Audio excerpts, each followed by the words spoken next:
Welcome to this explainer right here on Iron Financial. I am your lead analyst, and my entire mission today and every day is to help you forge a much stronger portfolio and effectively cut right through all the market weakness we're seeing. Today, we are putting XP Inc. under a massive microscope. We're going to tear into their Q1 2026 earnings to answer one absolutely crucial question. Does this tech-enabled Brazilian financial powerhouse have true, undeniable structural resilience, or are we finally starting to see real vulnerabilities and deep cracks forming in their armor? Look, let's be honest. Right now, the global macroeconomic stage is incredibly hostile. We are looking at a highly volatile, completely unpredictable market environment. You've got shifting yield curves, you have these incredibly stubborn inflation fears globally, and intense, heavy pressure on benchmark rates down in Brazil. So we really need to know if XP is built of solid iron to weather this specific storm. Exactly, and I'm your market skeptic. I am here representing you, the audience. Now, the lead analyst over here absolutely loves to geek out over the raw data, the spreadsheets, the margin calculations, but I'm here to ask the hard questions. Is this just polished corporate hype, or is the foundation actually solid concrete? Because we've got major macroeconomic headwinds slamming into the sector, we've got real margin pressure, and we've got rapidly shifting capital flows. We need to figure out together if XP is actively building an impenetrable fortress, or if they are just, slapping a fresh coat of paint over the rust to appease Wall Street for another quarter. All right, challenge accepted. Let's dive deep into this explainer and see what the structural numbers actually prove. Okay, here is the blueprint for today's explainer. 1. Q1 2026 earnings headline. 2. Breaking down the revenue. 3. The credit market headwinds. 4. Capital returns and buybacks. And finally, number 5. XP's forward outlook. Section 1. Q1 2026 earnings headline. The heavy lifting. Let's get to work. We have got an absolute monolith of a number right out of the gate here. We are talking Rs 1.5 trillion, that is trillion with a T, in total client assets. That represents a 15% year-over-year growth from Q1 2025. Now, when we pop the hood and really look at the engine driving that growth, it was fueled by Rs $85 billion in net inflows and a truly massive Rs $116 billion in market appreciation. As a seasoned trader, let me tell you, I look at that specific ratio extremely closely. When your market appreciation is actually outpacing your fresh deposits, it tells you two very important things. First off, you clearly have a market tailwind that is lifting the entire portfolio. But second, and way more importantly, it proves unequivocally that clients are staying invested. They aren't panicking, they aren't liquidating their holdings and fleeing to cash, they are sitting tight and letting their assets compound on XP's platform, which is structurally incredibly bullish. To me, having that kind of massive scale, that provides a durable, ironclad fortress. Oh, and they also added to their active client base, bringing the total to a very solid 4.79 million. Look, it's a huge number, no doubt about it, but asset gathering is literally only phase 1 of the construction process. A 15% year-over-year increase sounds great on a headline, but if you look at the immediate quarter-over-quarter data, total client assets actually only grew a measly 3% from Q4 2025. And frankly, more importantly, total net inflow is actually down 55% from the previous quarter. It literally dropped off a cliff from Rs 32 billion down to Rs 14 billion. So I just have to ask the obvious question. Is this fortress actually durable, or is the mortar starting to dry up and crack as client deposits visibly slow down? Well, you have to break down that inflow. Retail net inflow specifically was Rs $19 billion, which management rightfully notes is completely in line with historical, normalized levels. The structural integrity of the business is totally intact. They are just currently navigating a much tougher macroeconomic season where everyday disposable income is being temporarily squeezed by inflation and rates.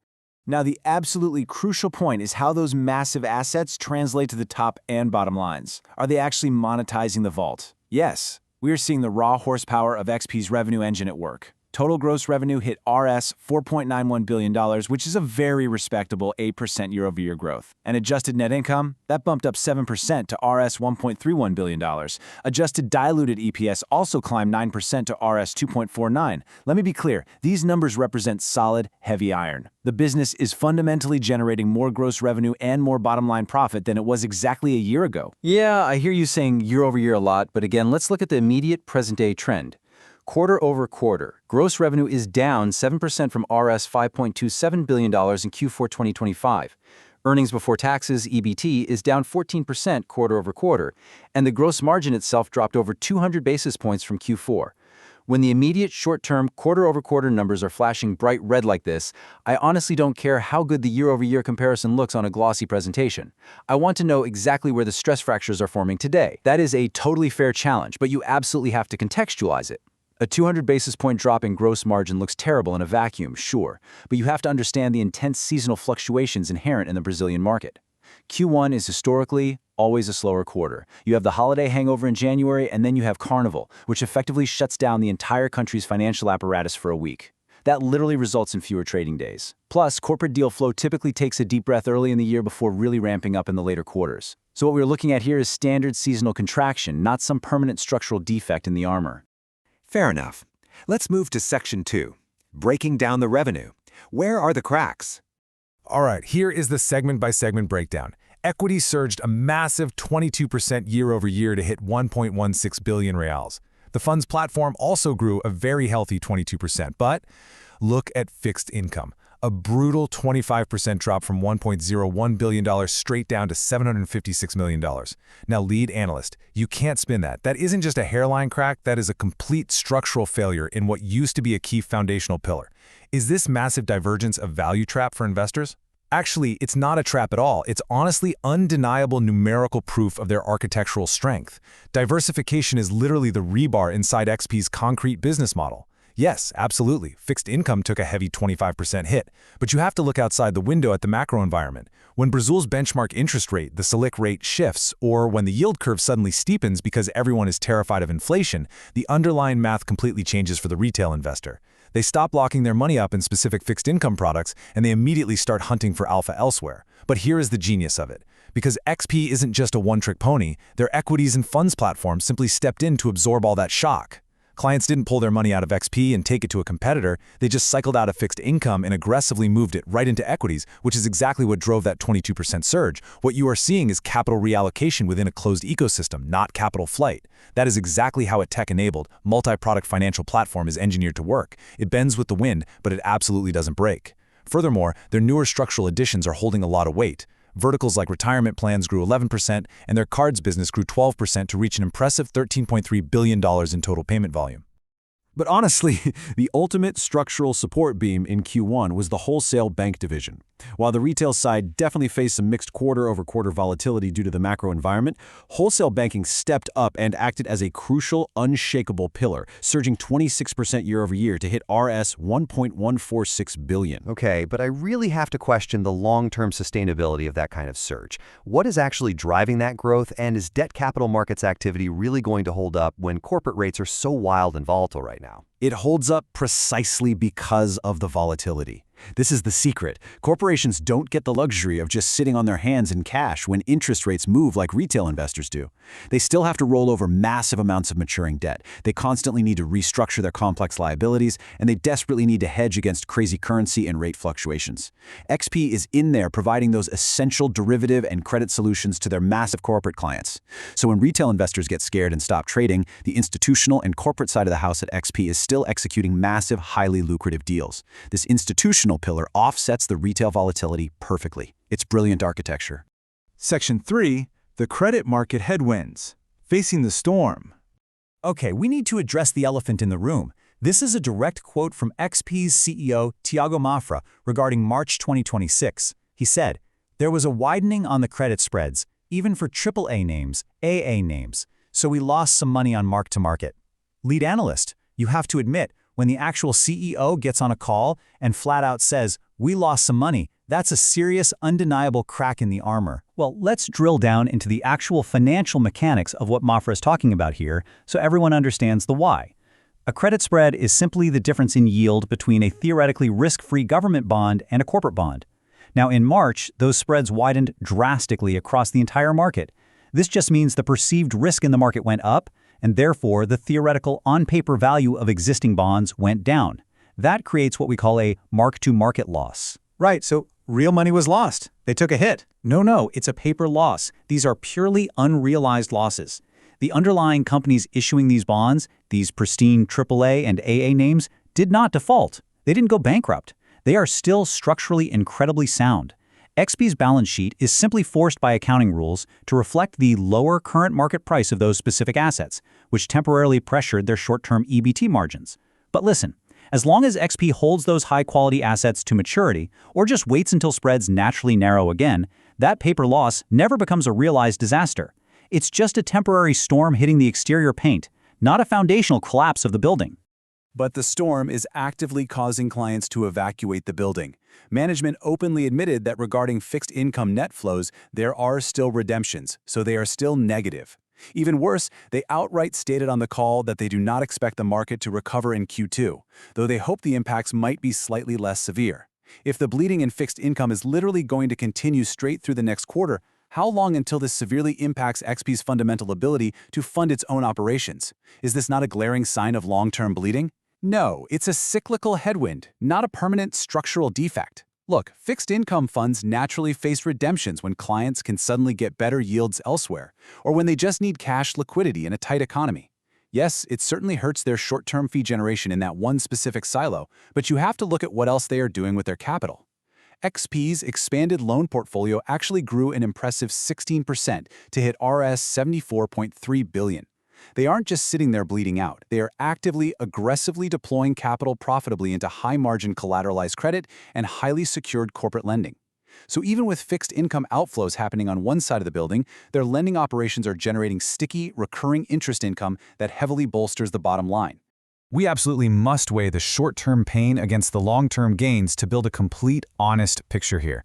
Yes, the short-term pain is very real. You have negative fixed income flows and a 100 basis point increase in their SG&A efficiency ratio, basically meaning their administrative and general expenses ate up a slightly larger percentage of their overall revenue, specifically due to this recent market volatility. Right, and an increase in the efficiency ratio is, ironically, basically a decrease in actual efficiency. It means costs are getting heavier relative to the income coming in the door. Correct. But you have to demand that the market looks at the underlying structural integrity over the day-to-day short-term noise. The long-term gains here are undeniable. 15% year-over-year client asset growth, hitting that massive Rs $1.5 trillion mark, and an active client base that just grew to 4.79 million people. Crucially, and this is the real secret weapon, they possess a massive human distribution network of 18,300 independent financial advisors. This human infrastructure is their ultimate impenetrable moat against these new digital-only app competitors. Think about it. When a retail client panics during a sudden market downturn, they might just open a digital brokerage app and hit sell everything in 2 seconds. But at XP, a human advisor picks up the phone, calls that terrified client, calms them down, clearly explains the macro environment, and smartly reallocates their portfolio. That human touch retains the capital firmly within the XP ecosystem. Once this current macro weather clears up, they have the massive infrastructure already in place to capture all the explosive upside. Section 4. Capital Returns and Buybacks. Forging shareholder value. While the broader market is obsessing over widening credit spreads and little quarter-over-quarter dips, XP's management is out here launching a violently aggressive counteroffensive. They are actively utilizing their fortress balance sheet to return serious capital directly to shareholders. Look at the sheer size of this number on the screen. On May 18, 2026, the board of directors approved a brand new, massive share buyback program of 1.0 billion reals. That is a truly massive deployment of capital, especially considering they literally just hit their previous Rs 1.0 billion buyback limit back in October 2025. They're just reloading the cannon immediately. Exactly, and this is the ultimate signal of management's absolute unwavering confidence in their own armor. Think about it from their perspective. When the market prices your stock down because of short-term macroeconomic fears, but you know your underlying cash flow is made of solid iron, what do? You aggressively buy back your own undervalued equity. It instantly, mechanically increases the ownership stake of every single remaining shareholder without them spending a single dime. And it artificially but effectively boosts future earnings per share by drastically reducing the outstanding share count. It's a masterclass in capital allocation. Let's detail the actionable takeaways for the actual shareholders here, because besides that massive new Rs $1 billion buyback, they also announced a hefty $500 million cash dividend, which is payable on June 18, 2026. And they aren't just making promises, they are executing right now as we speak. They already repurchased Rs $200 million in shares during Q1 alone, efficiently acquiring them at an average price of around $18.92 per share. From a seasoned trader's perspective, sitting at 1892, management is clearly looking at their historical multiples and screaming deep discount. Buying back your own stock at those depressed levels is aggressively accretive for long-term holders.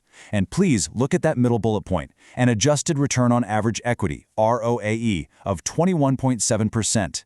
That specific metric is the ultimate, gold standard test of exactly how efficiently a company uses shareholder capital to actually generate profit. Sitting at a nearly 22% ROAE during a quarter heavily battered by credit market storms, that proves beyond a shadow of a doubt that their intense capital discipline is driving real, undeniable, hard returns despite the heavy weather. Section 5. XP's Forward Outlook. The Verdict. Let's pull the raw data directly from the managerial income statement snapshot to really cement this whole analysis. We see total gross revenue of Rs 4.919 billion. Yes, fixed income dropped 25%, we know that, but equities rose 22% and funds rose 22%. Retail remains the absolute core engine of the firm, delivering Rs 3.77 billion. But let me interject right here before we deliver the final verdict. Is an 8% top-line growth actually impressive, or is it honestly just barely outpacing standard inflation levels down in Brazil right now? Are they just treading water? It is incredibly impressive because it's real, tangible growth achieved during a period of intense capital contraction across the wider financial industry. A lot of their peers are shrinking. XP is taking market share. The verdict here is that this is an incredibly robust buffer provided by a highly diversified model. The steady top-line year-over-year growth proves that the machine is still working flawlessly and grinding out heavy profit, even if it has to violently shift gears from fixed income over to equities to do it. And this metric right here, this is the final nail in the coffin for the bear case. XP's BIS capital ratio sits at a truly massive 20.7%. For those unfamiliar with the banking jargon, the BIS ratio measures a bank's core capital against its risk-weighted assets. It is the absolute ultimate measure of a financial institution's solvency and safety. Now notice that XP's own internally stated target range is between 16% and 19%. So wait. They are sitting on a massive mountain of excess capital way above their own internal, already conservative limits. Exactly.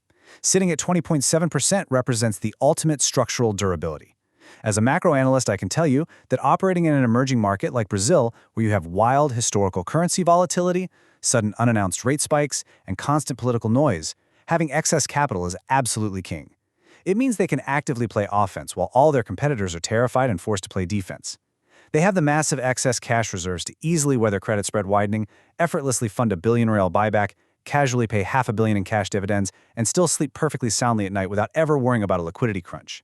The armor isn't just solid, it is heavily reinforced with titanium. So here is the final million-dollar question for you, the viewer. Is XP really positioned to outpace 2026 volatility? We've laid out all the hard facts for you. The short-term headwinds in fixed income and credit spreads are very real, the margin pressures absolutely exist, and even management admits these tough conditions will likely persist straight through Q2. But you simply cannot ignore the underlying structural foundation.